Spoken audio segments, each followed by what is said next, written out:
ಈಗ ಯಾರು ದೆವ್ವ ಯಾರು ಮನುಷ್ಯ ಅಂತ ಹೆಂಗೆ ಹೇಳೋಕ್ಕಾಗುತ್ತೆ? ಯಾರು ಒಳ್ಳೆಯವನು ಪ್ರಕಾರ ನಾವು ದೆವ್ವಗಳಿರ್ಬೋದು. ಈಗ ನೀವು ನೋಡಿ, ನೀವೇ ದೆವ್ವ ಇರ್ಬೋದು, ಕ್ಯಾಮ್ರಾ ಎತ್ಕೊಂಡು ಬಂದಿರ್ಬೋದು, ಅವನು ಕ್ಯಾಪ್ಚರ್ ಮಾಡ್ತಾನೆ, ಅವನೇ ದೆವ್ವ ಇರ್ಬೋದು. ಸರ್ ಫೋಟೋಗ್ರಾಫರ್ ಬೇರೆ ಯಾವ್ಯಾವೆಲ್ಲ ಸ್ಟೈಲಾಗಿ ಸ್ಟಿಲ್ ತೆಗ್ದಿದ್ದೀರಾ? ಹೀರೋಯಿನ್ದು ಮತ್ತು ಹೀರೋದು ರೆಗ್ಯುಲರ್ ಆಗಿ ಏನು ತೆಗಿತಾರೆ ಆ ಪ್ಯಾಟರ್ನ್ ತೆಗ್ದಿಲ್ಲ, ತುಂಬ ಡಿಫ್ರೆಂಟಾಗಿ ತೆಗಿಬೇಕು ನೋಡಿದೆ ಸರ್. ಸ್ಟಿಲ್ ಮೇಕಿಂಗಲ್ಲಿ ಒಂದು ನೋಡಿದೆ, ಕೆಳಗಳೆಲ್ಲ ಮಲ್ಕೊಂಡೆಲ್ಲ ಹೌದು ಅದು ಆ ಥರದ್ದೊಂದು ಯಾರು ತೆಗ್ದಿರಲಿಲ್ಲ. ಸಖತ್ ಎಫರ್ಟ್ ಹಾಕಿದೆ. ಆ್ಯಕ್ಚುಲಿ ಯೂಶ್ವಲಿ ಫೋಟೋಗ್ರಾಫರ್ ಪೋಸ್ ಹೇಳ್ಬಿಟ್ಟು ಫ್ರೇಮ್ ಕೊಟ್ಟು ನಿಲ್ಲಿಸ್ಬಿಟ್ಟು ತೆಗೆಯೋದಲ್ವಾ, ಇವರು ಫ್ರೇಮ್ಗೆ ಫೋಟೋ ಹೊಡಿತಾರೆ. ಇವ್ರ ಕ್ಯಾರೆಕ್ಟರ್ ಒಂಥರ.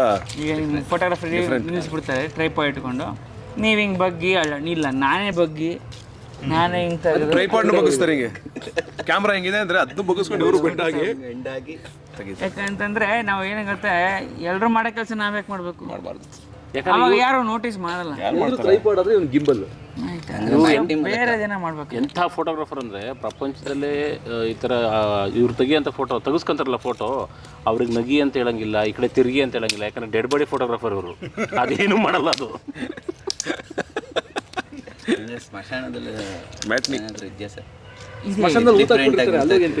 ಅಂದ್ರೆ ಏನಾರ ನಿಮ್ಮ ಪ್ರಕಾರ ಏನಾದ್ರೆ ದೇವ ಸ್ಮಶಾನದಲ್ಲಿ ಮಾತ್ರ ಸಿಗುತ್ತೆ ಅಂತಾನೆ? ಇಲ್ಲ ಸರ್, ಹೊರಗಡೆನೂ ಸಿಗುತ್ತೆ ಅಲ್ವಾ? ನೋಡಿದ್ರಾ ನೀವು? ನೋಡಿದ್ದೀನಿ. ಈಗ ಯಾವ್ಯಾವ ಥರ ದೇವ ನೋಡಿದ್ದು? ನಾನು ಕೊಳ್ಳಿ ದೇವ ನೋಡಿದ್ದೀನಿ. ನೀವು? ನಾನು ರೋಡಲ್ಲಿ ಹೋಗೋನು ಅಷ್ಟೇ ಸರ್ ನೋಡಿದ್ದೆ. ಅದರಲ್ಲ ಕೊಳ್ಳಿ ಇಲ್ಲಿ ಎಲ್ಲ ಸಿಗ್ತು ನೋಡಿ. ಕೊಳ್ಳಿ ನೋಡಿಲ್ಲ. ಕುಳ್ಳಿ ದೇವ ನೋಡಿದ್ದೀನಿ. ನಾನು ಕುಳ್ಳಿ ದೇವ ನೋಡಿದ್ದೀನಿ. ಶಿವರಾಜ್ ಸರ್ ಬಿಳಿ ದೇವ ನೋಡಿದ್ದೀರಾ? ಇಲ್ಲ, ನಾವು ಬೇಜಾನಿ ಈಗ ಏನು ಮಾತಾಡಿದ್ರು ಅದನ್ನ ತಮ್ಮೇಲೆ ಹಾಕ್ಬಿಟ್ಟು ಹಾಕಿದಾಗ ಅಲ್ಲಿ ಒಂದು ಕಮೆಂಟ್ ಮಾಡೋಕ್ಕೆ ಅಂತ ದೆವ್ವಗಳಿರ್ತಾವಲ್ಲ, ಬ್ಯಾಡ್ ಕಮೆಂಟ್ ಮಾಡೋ ದೆವ್ವಗಳು, ಅವನು ಭಯಂಕರ ನೋಡಿದ್ದೀರಿ. ಬ್ಯಾಡ್ ಕಮೆಂಟ್ ದೆವ್ವಗಳು ಇರ್ತವೆ. ಈಗ ಏನಾರು ಹಾಕಿ ನೀವು ತಾಯಿಯೇ ದೇವರು ಅಂತ ಹಾಕಿ ಅದಕ್ಕೂ 4 ಜನ ಬೈತಾರೆ. ಅತೃಪ್ತ ಆತ್ಮಗಳು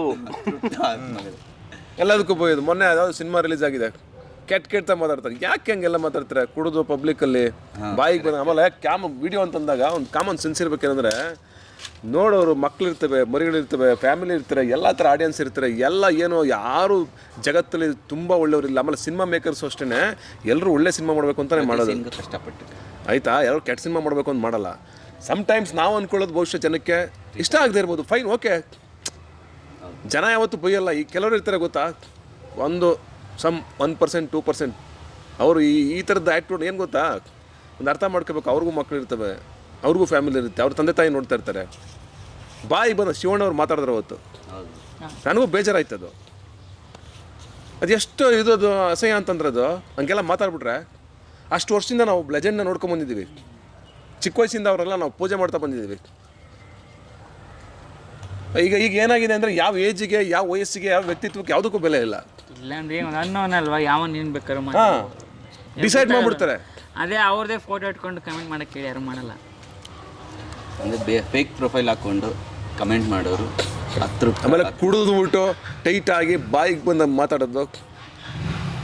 ಅದು ನೀವೇನು ಅಂತ ತೋರಿಸಲ್ಲಪ್ಪ, ನಮ್ಮ ಸಮಾಜ ಹೆಂಗಿದೆ ಅಂತ ಎಫೆಕ್ಟ್ ಆಗುತ್ತದೋ, ನಿಮ್ಗೇನಾಗಲ್ಲ ಎಫೆಕ್ಟ್ ಅದು. ಇದನ್ನು ಇನ್ನೊಂದು ಹಲವಾರು ಇಂಡಸ್ಟ್ರಿಗಳು ನೋಡ್ತಾ ಇರ್ತಾರೆ. ಹೌದು.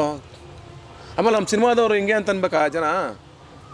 ನಮ್ಮ ಪ್ರೊಫೆಷನ್ಗೊಂದು ಮರ್ಯಾದೆ ಇದೆ. ನಮ್ಮ ಪ್ರೊಫೆಷನ್ ತುಂಬ ಗ್ರೇಟ್ ಪ್ರೊಫೆಷನ್ನೇ.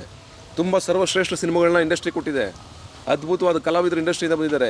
ಇಲ್ಲಿ ಎಲ್ಲರೂ ಏನೋ ಇಂಡಸ್ಟ್ರಿಯವರು ಅಂದ ತಕ್ಷಣ ಎಲ್ಲರೂ ಬೇರೆ ಥರ ನೋಡೋ ಅವಶ್ಯಕತೆ ಇಲ್ಲ. ಅದನ್ನು ನೀವು ಮಾಡಬೇಡಿ ದಯವಿಟ್ಟು. ಯಾರೋ ಕೆಟ್ಟ ಕಮೆಂಟ್ ಮಾಡೋದು, ಇನ್ನೇನೋ ಮಾಡೋದು. ಎಂತೆಂಥ ಆ್ಯಕ್ಟ್ರುಗಳು, ಎಂತೆಂಥ ಮಹಾನ್ ವ್ಯಕ್ತಿಗಳು ಹುಟ್ಟಿಲ್ಲ ಈ ಸಿನಿಮಾದಲ್ಲಿ. ಎಂತೆಂಥ ಸಂದೇಶ ಕೊಟ್ಟಿಲ್ಲ. ಎಷ್ಟು ಸಿನಿಮಾಗಳಿಂದ ಜನ ಬದಲಾವಣೆ ಆಗಿಲ್ಲ. ಓಕೆ, ಒಂಚೂರು ಸೀರಿಯಸ್ ವಿಚಾರ. ಅತೃಪ್ತ ಆತ್ಮಗಳಿಗೆ ಶಾಂತಿ ಕೊಡ್ತಾ ನಾವು ಮುಂದುವರ್ಸೋಣ. ಇಲ್ಲ, ಅದೊಂಚೂರು ಬೇಜಾರಾಯ್ತು, ಹಂಗಾಗಿ ಹೇಳಿದೆ. ಓಕೆ.